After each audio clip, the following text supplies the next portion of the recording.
Adel Ramos, condamné à mort en Californie, couloir de la mort, États-Unis. Un appel au 911 qui s'est terminé en tragédie, une embuscade, mortelle dans les rues de Sacramento. Une jeune officière, tombée dans l'accomplissement de son devoir et un homme, Adel Zambrano Ramos, condamné à mort en Californie. Qu'est-ce qui a conduit cette modeste menuisier philippin au couloir de la mort? Reste jusqu'à la fin pour connaître la vérité derrière cette affaire qui a choqué le monde. Abonne-toi maintenant et active la cloche pour ne pas manquer cette histoire choquante. Musique. Le début du cauchemar est l'été 2019 à Sacramento, Californie, une ville connue pour son calme et sa communauté unie. Mais la nuit du 18 juin,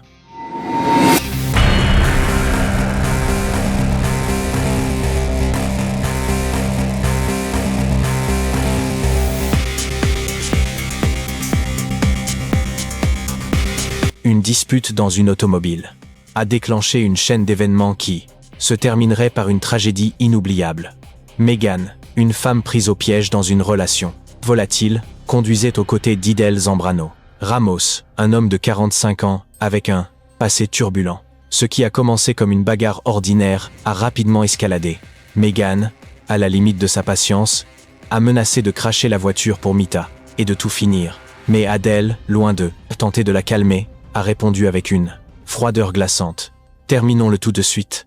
Dans un acte impulsif, il a pris le volant en essayant de dévier le véhicule vers le bord de la route. La voiture nous a craché, mais la tension entre eux a atteint un point de non-retour. De retour chez eux dans l'avenue Redwood, les choses ont empiré.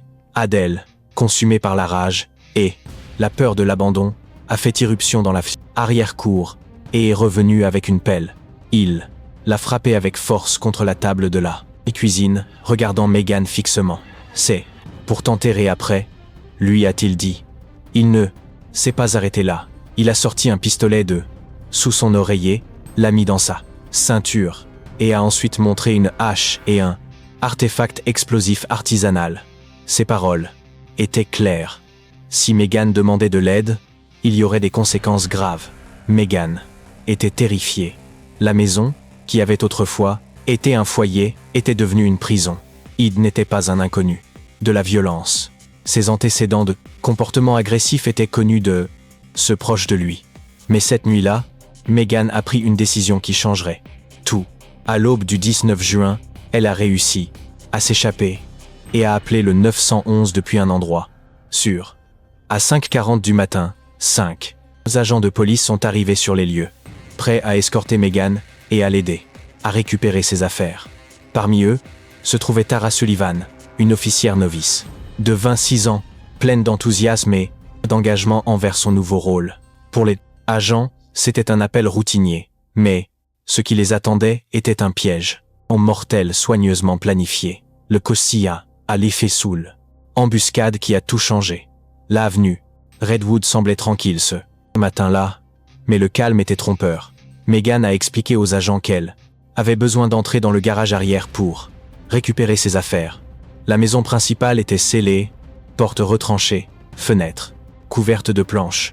Les agents ont appelé, ont crié, mais il n'y a pas eu de réponse. Ils ont assumé que la maison était vide. Ils avaient tort. À l'intérieur de la maison, Adel Zambrano Ramos était caché, observant chaque mouvement. Il avait tout préparé. Caméras de surveillance, armes chargées et trous de trait. Assassinat taillé dans les murs pour tirer sans s'exposer. En un instant, l'enfer s'est déchaîné. Adel a ouvert le feu, avec une arme de haut calibre, et les balles ont traversé les murs comme s'ils étaient du papier. Tara O'Sullivan a été touchée presque immédiatement, tombant au sol, grièvement blessée. Le chaos fut immédiat. Les agents ont cherché un abri derrière des véhicules et des arbres, mais chaque tentative de s'approcher de Tara était accueillie avec plus de tirs. La maison était conçue pour la guerre. Fenêtres maçonnées, portes renforcées et un arsenal prêt pour un affrontement prolongé. Pendant près d'une heure, Tara est restée au sol luttant pour sa vie tandis que les tirs continuaient. Sans cesse. Les agents étaient dépassés. Ils ne pouvaient pas avancer, ne pouvaient pas reculer et ne pouvaient pas sauver leurs camarades. Le désespoir grandissait avec chaque minute. Finalement, à 18h54, les équipes SWAT sont arrivées avec des boucliers balistiques, un équipement tactique et un véhicule blindé. Seulement alors, ont-ils pu secourir Tara et l'emmener à l'Colu. Hôpital, mais tragiquement les blessures étaient trop graves. Tara O'Sullivan est décédé avant que l'affrontement ne se termine, laissant un vide indélébile. Dans sa communauté, sa mort fut un coup dévastateur. Tara, une jeune idéaliste, qui rêvait de servir et de protéger, est devenue la première officière de JK. Sacramento a tombé en service depuis plus de 20 ans. Mais le drame dans l'avenue Redwood était loin d'être terminé. L'an, affrontement qui a paralysé une ville. La fusillade dans l'avenue Redwood n'a pas pris fin avec la chute de Tara. Adele a continué à tirer depuis sa forteresse, improvisée, transformant le quartier en une zone de guerre.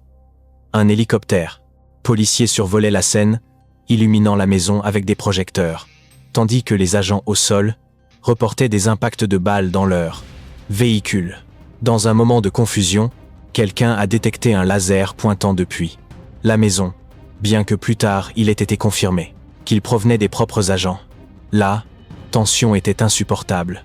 Adeladosa, maison comme un piège mortel. La police a découvert plus tard un arsenal d'armes à feu, des centaines de cartouches et munitions et certaines armes modifiées, illégalement pour tirer plus vite. Il y avait des caméras de surveillance dans chaque coin lui donnant une vue complète de la propriété. C'était clair. Ce ne fut pas un acte impulsif, mais quelque chose de planifié. Pendant longtemps, au fur et à mesure que passaient les heures, les agents ont tenté d'établir un contact avec Adele, mais il restait silencieux. Finalement, vers 23h, il a lancé un téléphone portable par la porte d'entrée, un geste que les agents ont interprété comme un signal possible de négociation. Utilisant un robot tactique, ils ont rendu le téléphone espérant ouvrir une ligne de communication. Quand Adele a répondu, sa voix était erratique, pleine de paranoïa. Il a dit qu'il avait un pistolet pointé sur sa tête et a exigé de parler à un agent spécifique. Les négociations furent un défi. Les agents avec les armes prêtes ont reçu des ordres clairs. Si Adele sortait armé, il pouvait répondre avec la force. S'il sortait désarmé, il devait l'arrêter vivant. L'affrontement s'est prolongé jusqu'à 1h50 du matin le 20 juin. Finalement, Adelgio par la porte arrière avec un téléphone dans une main et une chemise dans l'autre. Il a été détenu sans et résistance juste avant 2 amis. Même après près de 8 heures de chaos, les Funk arrestation a marqué la fin de l'affrontement, mais pas de la douleur. La mort de Tara O'Sullivan a laissé Sacramento en état de choc. Ses collègues, amis et proches luttaient pour comprendre la perte d'une jeune femme si prometteuse. Mais pour comprendre complètement cette tragédie, nous devons explorer qui était Adele Ramos et ce qui l'a conduit à ce point de non-retour. Qui était Adele Zambrano Ramos? Adele Zambrano Ramos n'a pas toujours été le Maciel, homme qui a ouvert le feu sur la Ciel Police. Né en 1974 aux Philippines, sa vie a été marquée par l'adversité. Dès son plus jeune âge, il a grandi dans un foyer violent où il a été témoin de tragédies qui ont laissé des cicatrices profondes. À 5 ans, il a tenté de sauver son père, qui se vidait de son sang devant lui. Un traumatisme qui le enterrait pour toujours. Sans éducation formelle au-delà de la 9e année, Adele a travaillé dès l'adolescence pour survivre. À 17 ans, il a pris une décision qui changerait sa vie. Il a amené ses frères aux États-Unis pour les protéger d'un oncle abusif. En Californie, il a trouvé une opportunité de recommencer à zéro. Il a commencé chez McDonald's, un travail humble mais stable, et avec le temps, il est devenu un menuisier respecté. Pendant 17 ans, il a travaillé dans la construction, gagnant le respect de Vedic, ses collègues. C'était un homme fiable, toujours ponctuel, a dit un ancien chef dans une interview. Mais la vie d'Adele a pris un tournant après une blessure au travail qui l'a laissé sans revenu. Désespéré de subvenir aux besoins de sa femme et de ses 2 enfants, il a eu recours à des activités illégales. Il vendait de la marijuana et fabriquait des armes à feu, certaines d'entre elles modifiées pour être plus létales. Ce changement a marqué le début d'une chute en spirale. Derrière la façade d'un homme travailleur se cachait un côté obscur. Les registres judiciaires révèlent des antécédents de violences domestiques. En 2004 et 2007, sa femme a sollicité des ordonnances de restriction, décrivant des épisodes de menaces et d'agressions. À une occasion, Adele a menacé d'utiliser un artefact explosif contre sa famille. Les ordonnances de restriction l'ont obligé à remettre ses armes, mais éventuellement il les a récupérées. Les voisins avaient aussi des histoires à raconter. Une famille afro-américaine vivant à côté a reporté des années de harcèlement. Adele criait des insultes racistes et dans un incident terrifiant, il a poursuivi ses enfants avec des couteaux de cuisine pendant qu'ils jouaient dehors. C'était comme s'il voulait intimider tout le monde, a dit un voisin dans une interview fictive. En septembre 2018, Adele a été accusée d'agresser une mineure dans sa maison de l'avenue Redwood. Lors, il avait converti son foyer en une forteresse, caméras de surveillance, portes renforcées et un arsenal d'armes illégales. La police a trouvé des fusils modifiés, des pistolets et des centaines de cartouches de munitions. Adele n'était pas seulement un homme en difficulté, il se préparait pour un affrontement. Le procès qui a divisé les opinions en 2021, Adele Zambrano Ramos a affronté un procès pour meurtre capital et tentative de meurtre. L'affaire a capté l'attention de Sacramento et au-delà avec les médias, couvrant chaque détail. En août 2023, Adele a plaidé coupable, admettant sa responsabilité dans la mort de Tara O'Sullivan et Lee Taney, attaque des autres agents. Mais la question restait en suspens. Quel serait son châtiment? Le procureur Jeffrey Auer a mené l'accusation avec une détermination féroce. Cette affaire est personnelle. Il dit dans une interview, et fictive. Tara était l'une des nôtres et méritait justice. Les procureurs ont présenté des preuves dévastatrices, incluant la vidéo de la caméra corporelle de la nuit de la fusillade. Les conjurés ont écouté les tirs, les cris et la respiration agonisante de Tara. Ils ont aussi entendu d'elle crier depuis la maison, sa voix chargée de rage et de paranoïa. Hightower s'est adressé au jury avec un message clair. Défendez-la. Il a présenté les antécédents d'Adele. Violence domestique, harcèlement et l'agression d'une mineure en 2018. Cet homme était une bombe à retardement. A-t-il argumenté? Les preuves étaient accablantes. La maison fortifiée, les armes modifiées, les trous d'assassinat. Tout pointait vers une embuscade préméditée. La défense, cependant, a demandé la clémence. Adele n'est pas un monstre, a dit son avocat.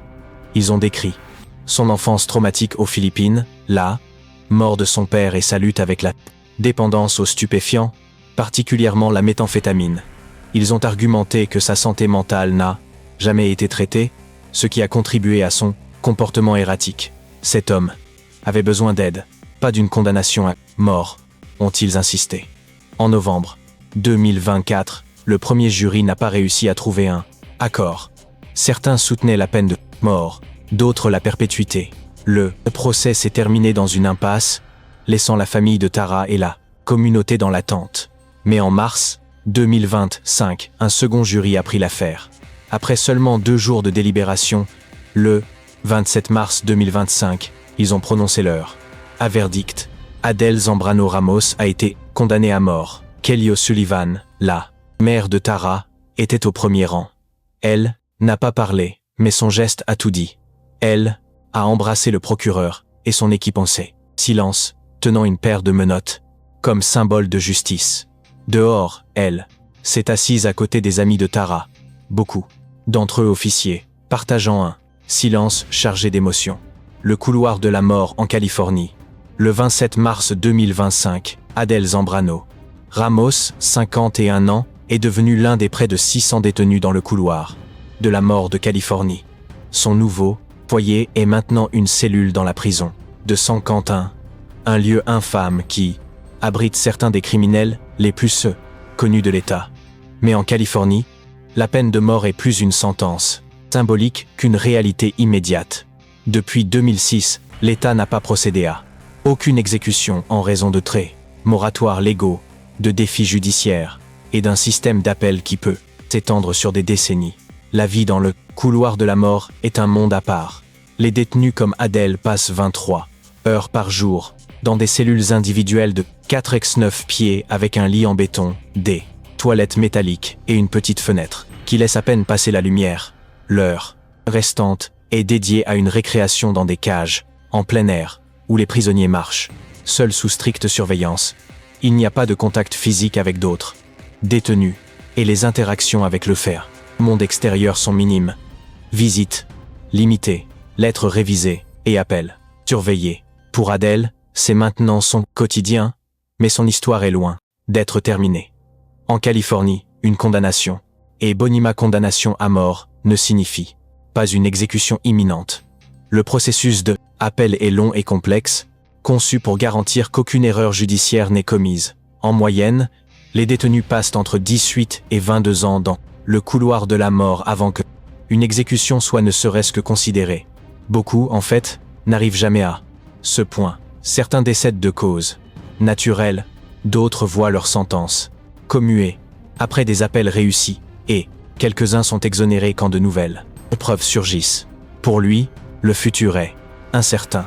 Aucune date n'a été fixée pour son exécution, et il est probable qu'il passe des années, voire des décennies, à San Quentin, sans cas, comme beaucoup d'autres, et Miora. Meteki. Il main d'une équipe d'avocats qui feront appel de la sentence en cherchant des erreurs procédurales ou des arguments de clémence. Est-ce que ses antécédents de traumatisme infantile ou sa dépendance aux stupéfiants pourraient suffire à commuer sa condamnation? Seul le temps le dira. Pendant qu'Adela, son nom n'est qu'un de plus sur une liste de centaines, chacun avec une histoire de crime, de douleur et de perte. La prison de San Quentin, avec sa structure imposante, au bord de la baie, reste un symbole d'un système en crise, coincé entre la quête de justice et la quête de justice. Complexité de l'humanité. Le legs de Tara et le débat moral. La mort de Tara O'Sullivan a laissé une blessure profonde. À Sacramento, son mémorial, plein de fleurs et de photos, est devenu un lieu de pèlerinage pour ses collègues proches. Kelly O'Sullivan, sa mère, est devenue un symbole de force, assistant à chaque audience avec une paire de menottes à la main, un rappel de la justice qu'elle cherchait pour sa fille. L'affaire d'Adèle Ramos a ravivé le débat sur la peine de mort en Californie. Pour certains, la condamnation est un acte de justice. Pour d'autres, un système défectueux qui prolonge la souffrance. La peine de mort est-elle une solution réelle? Ou seulement une promesse vide? La communauté de Sacramento reste divisée, cherchant des réponses au milieu de la douleur.